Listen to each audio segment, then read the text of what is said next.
Alors, dans cette vidéo-là, on va voir comment on peut travailler notre foire aux questions dans un site internet. Alors, vous savez que dans un site, surtout lorsqu'on parle d'un site e-commerce, les gens, lorsqu'ils vont passer la commande, ils vont faire très attention en fait à plusieurs pages, comme les conditions générales de vente, aussi bien la partie là où il y a la foire aux questions.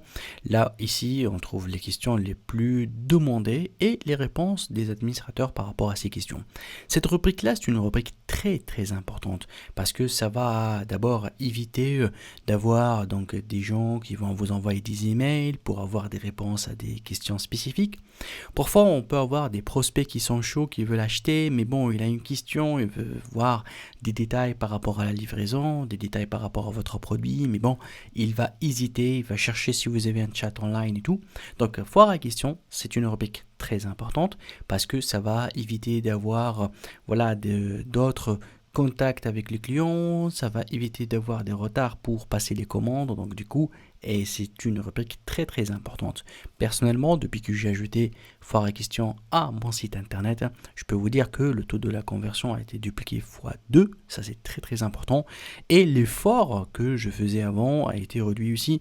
Avant, je mettais un chat online, aujourd'hui je n'ai plus besoin de mettre le chat online, j'ai carrément désactivé cette option là, et le nombre de mails que je reçois par rapport à des gens qui demandent des informations par rapport à mes formations et tout, ça a été réduit bien évidemment. Donc les gens ils vont tout trouver sur la rubrique questions-réponses. Alors maintenant, comment le chat GPT peut nous aider à travailler ça? Parce que c'est vrai que nous, on peut, c'est vrai, d'après notre expérience, trouver les questions les plus répondues, voilà, parce que après un an, par exemple, de vente d'un produit ou bien d'un service, on sait un petit peu à quoi les gens vont poser comme question et qu'est-ce qu'il attend comme réponse.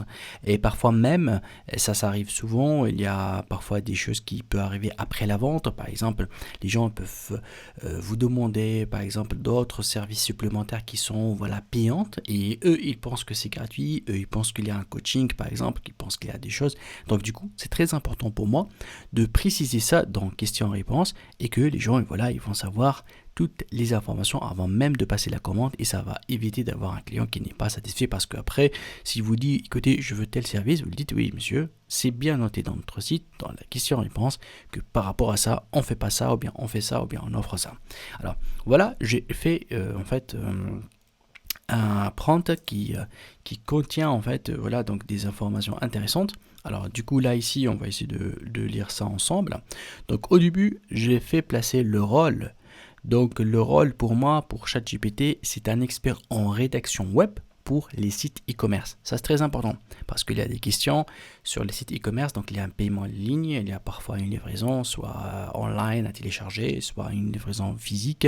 Donc il y a des questions que c'est très très important pour éviter d'avoir des demandes de remboursement par la suite. Ensuite, j'ai donné tout simplement le contexte. Donc je suis une marque de t-shirts sportifs en matière recyclée. Donc là, j'ai donné donc une information importante par rapport à mon produit. Alors ensuite, je lui dis que moi je gère les ventes en ligne, en ligne sur ma boutique en ligne, et je veux lui demander de me proposer 10 questions complexes, que sont susceptibles à me poser donc mes internautes. Surtout, j'ai orienté que je veux que ça soit surtout sur la durabilité de mes vêtements. Et je peux ajouter ici, mes conditions de vente. Voilà. Et je peux bien sûr ici ajouter entre parenthèses délai de livraison. Et je lui dis je livre selon la distance ou bien si tout est livrable par exemple dans 24 heures. Tout. Je peux donner des données ici afin que lui il peut travailler ça.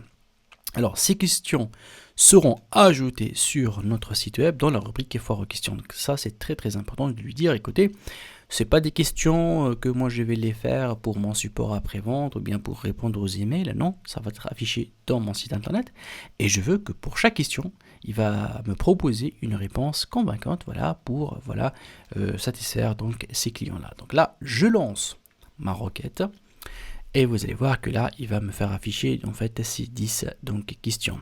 Donc ces questions-là, bien évidemment, si je prends la première, quels sont les matériaux utilisés pour fabriquer vos t-shirts sportifs en matière de recyclé? Et du coup, là je mets cette réponse là. Bien sûr, moi je dois la lire, je dois être sûr que voilà, moi bien évidemment mon produit il correspond à ça, et ça c'est très très important au niveau de la création de votre question-réponse.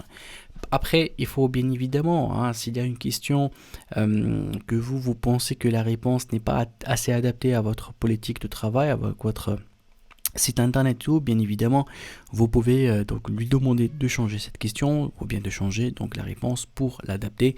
Et voilà, ça c'est très très important de travailler votre foire aux questions. N'oubliez, bon, faut pas oublier aussi que donc on est limité à 3000 donc mots, hein, surtout lorsqu'on parle donc de ChatGPT version gratuite. Donc c'est tout à fait normal que là il va arrêter à partir de la question 8. Je peux ici lui demander de continuer donc le travail, par exemple là continuer. Je vais lui dire continuer à partir de la question 8. Voilà, donc là il va continuer, bien sûr il va comprendre en fait de quoi il s'agit, et là voilà, donc il va continuer à partir de la question 8 pour me donner bien sûr des réponses. Et comme on l'a dit, il va bien sûr, il faut vraiment regarder chaque point et être sûr que ça correspond ou pas à votre politique, à votre travail, à votre produit, parce que au niveau de contexte, ici on n'a pas donné beaucoup de contexte. Par contre, je peux dès le début ici, je peux revenir en fait à ma question là, et je peux ici en fait ajouter une autre question pour lui dire posez-moi donc des questions pour bien cadrer le contexte donc de mon produit ou bien le contexte de cette rubrique là. Et bien évidemment lui il va vous donner plusieurs questions, et ces questions là je peux encore les donner comme réponse, et vous allez voir que la FAQ, la question-réponse, va être encore plus précise et encore plus développée.